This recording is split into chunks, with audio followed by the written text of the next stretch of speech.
അഭിനേത്രി എന്ന നിലയിലും നർത്തകി എന്ന നിലയിലും ചേച്ചി ഇവിടെ ആകെ അറിയപ്പെടുന്നു. ഒരു ചിത്രകാരി എന്ന നിലയിലും പലർക്കും ചേച്ചിയെ അറിയാം. എന്നാൽ ഒരു സാഹിത്യകാരി എന്ന നിലയിൽ, അല്ലെങ്കിൽ സാഹിത്യത്തിൽ തൻ്റെ സാന്നിധ്യം അറിയിച്ച ഒരു വ്യക്തി എന്ന നിലയിൽ വളരെ ചുരുക്കം പേർക്ക് മാത്രമേ ചേച്ചിയെപ്പറ്റി അറിയുകയുള്ളൂ.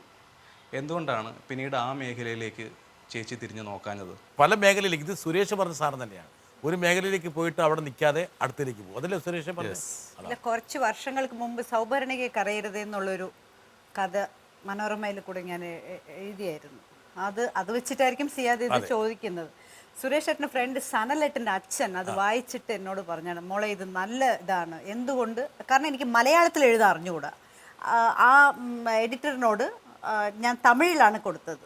അപ്പോൾ അത് അദ്ദേഹം മലയാളത്തിലേക്ക് ട്രാൻസ്ലേറ്റ് ചെയ്താണ് എഴുതിയത്. അപ്പോൾ എന്നോട് സനലേട്ടൻ്റെ അച്ഛൻ ചോദിച്ചു, മോളെ ഭയങ്കര രസമായിരുന്നു ആ നോവൽ. ആദ്യം അംബിക ചേച്ചി എഴുതി, അത് കഴിഞ്ഞിട്ട് എൻ്റെ ആയിരുന്നു, ഞാൻ എഴുതിയത് സൗഭരണികെ കരയരുത്. അപ്പോൾ എന്തുകൊണ്ട് മേനക അത് ചെയ്തുകൂടാ, വീട്ടിലിരിക്കുമ്പോൾ ഇത് എന്തുകൊണ്ട് ചെയ്തുകൂടാന്ന് സനലേട്ടൻ്റെ. അതാണ് ഇത് സുരേഷ് ഏട്ടൻ പറഞ്ഞ പോലെ ഒരു ഇതിൽ ഞാൻ സ്റ്റിക്ക് ഓൺ ചെയ്യാതെ. ഇനി ഞാൻ നിങ്ങൾ തമ്മിലുള്ള തർക്കത്തിൽ ഞാൻ വ്യാപൃതനാകുന്നില്ല. ഞാൻ ഒറ്റ ചോദ്യം ചോദിക്കട്ടെ. രേവതി, അമ്മയുടെ സ്വഭാവത്തിൽ ഇഷ്ടപ്പെടാത്ത ഏത് ഘടകമാണ് രേവതിയുടെ ശ്രദ്ധയിൽപ്പെട്ടിരുന്നത്? ഒന്ന് ഇഷ്ടപ്പെടാത്ത ഇഷ്ടപ്പെട്ട പറയണ്ട, ഒരുപാടുണ്ടാവില്ല.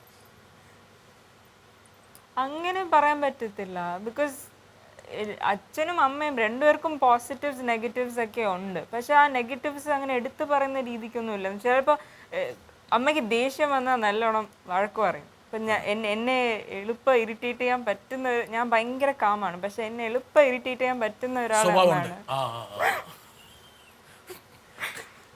അത്. പക്ഷെ അമ്മയ്ക്ക് പെർഫെക്ഷൻ വേണം. ഒരു സാധനം എടുത്ത് അത് എടുത്തെടുത്ത് വെക്കണം. അത് മാറിപ്പോയാൽ ചിലപ്പോൾ ശരിക്കും. പക്ഷേ ഞാൻ മനസ്സിലാക്കുന്നത് യഥാർത്ഥത്തിൽ നോക്ക്, ഞാൻ മേനക നല്ല യോഗയൊക്കെ ചെയ്യുന്ന ഒരാളാണ്. ഒരിക്കലും അങ്ങനെ നിയന്ത്രണം വിട്ട് ഇറിറ്റേറ്റ് ചെയ്യുന്ന രീതിയിൽ പെരുമാറാൻ പാടില്ലാത്തതാണ് ഒരൊറ്റൊരാൾ. മേനക എൻ്റെ സ്റ്റുഡൻ്റായി വളരെ ഡെഡിക്കേറ്റഡ് ആയിട്ടുള്ള ഒരു സ്റ്റുഡൻ്റാണ്. വളരെ ഡിസിപ്ലിൻഡ് ആൻഡ് സിസ്റ്റമാറ്റിക്. അത് പറയുമ്പം 7:30 ക്ലാസ് എന്ന് പറഞ്ഞ് മേനകയോട് പറഞ്ഞാൽ മേനക 7:20 ആകുമ്പോൾ ക്ലാസ്സിൽ വന്നിരിക്കും. അത് തന്നെ കാണുമ്പോൾ നമുക്ക് മനസ്സിലാവും മേനകയുടെ സക്സസ്, ഇത്രയും സക്സസ് വന്നത് എങ്ങനെയാണെന്നുള്ളത് നമുക്ക് കണ്ടാലറിയാം. ഒരു ടീച്ചറിന് കിട്ടാവുന്ന ഏറ്റവും നല്ലൊരു സ്റ്റുഡൻറ്റ് മേനക തന്നെയായിരിക്കും. ഇതിനൊക്കെ എന്തെല്ലാം ചെലവ് ചെയ്താലാ മതിയാകും സുരേഷ്? എന്തെല്ലാം. ഞാൻ മാത്രമല്ല, രേവതിയും അവിടെയാണ് പഠിക്കുന്നത്. രേവതി അവിടെയാണ്. പക്ഷെ രേവതി പഠിച്ചതിന് ഗുണമുണ്ടായി. രേവതി വളരെ കമ്പോസ്റ്റാണ്, കൂളാണ്, കാമാണ്. കീർത്തി പറ, ഒരു മധ്യസ്ഥ കാര്യം ഞാൻ പറഞ്ഞ ശരിയല്ലേ? അല്ലേ? അതായത് രേവതിക്കുള്ള ആ ഒരു സിദ്ധി മേനയ്ക്കില്ല, അമ്മയ്ക്കില്ല, അല്ലേ? അങ്ങനെയൊന്നും പറയാൻ പറ്റൂല. അവള് രേവതിയെ കൈ ഒഴിച്ചു. അങ്ങനല്ല, അവള് മോളായിട്ടിരിക്കുന്നുണ്ടാണ്, അച്ഛനമ്മയുടെ കൂടെ ഇരിക്കുന്നതാണ്. അവളൊരു അമ്മയാവുമ്പം അവള് ഒരു വീട്ടിൽ കയറി ചെല്ലുമ്പം ഇതേ ക്യാരക്ടർ ഉണ്ടോ എന്നുള്ളത് അപ്പം നമുക്ക് നോക്കാവുന്നതാണ്. വരട്ടെ. ചുളുവിനൊന്ന് അഡ്ജസ്റ്റ്മെൻറ്റിൽ 1-2 പടം എടുത്ത് സൂപ്പർ ഹിറ്റ് കോടീശ്വരന്മാരുണ്ട്. സുരേഷൊക്കെ വളരെ കഷ്ടപ്പെട്ട് 28ഓളം സിനിമകൾ എടുത്തിട്ടുണ്ടെന്നാണ് എൻ്റെ അറിവ്. പക്ഷേ ഇവരെല്ലാം വലിയ കോടീശ്വരനാകേണ്ട ആൾ സുരേഷ് കുമാറായിരുന്നു. പക്ഷേ എന്തുകൊണ്ട് സുരേഷ് കുമാർ വലിയ കോടീശ്വരനായില്ല എന്ന് വെച്ചാൽ ഇപ്പം പിച്ചക്കാരെന്നല്ല അർത്ഥം. നമ്മളെല്ലാം നല്ല രീതിയിൽ ജീവിക്കുന്നുണ്ട്. എന്നാലും 28 സിനിമ എടുത്ത സുരേഷ് കുമാർ ഇന്ന് പ്രൊഡ്യൂസർ അസോസിയേഷൻ്റെ പ്രസിഡൻ്റാണ്. പക്ഷേ സുരേഷ് ഞാൻ നോക്കിയിട്ടുള്ള അങ്ങനെ ഒരു വലിയ മോഹമൊന്നുമില്ല. വലിയൊരു ധനികനാവണം, പണക്കാരനായിട്ട് വലിയ കാറിലൊക്കെ മലന്ന് നടന്ന് പോകണമെന്ന് ആഗ്രഹമില്ല. എന്താണ് അങ്ങനെ ഒരു കോടീശ്വരനാകാത്തത്?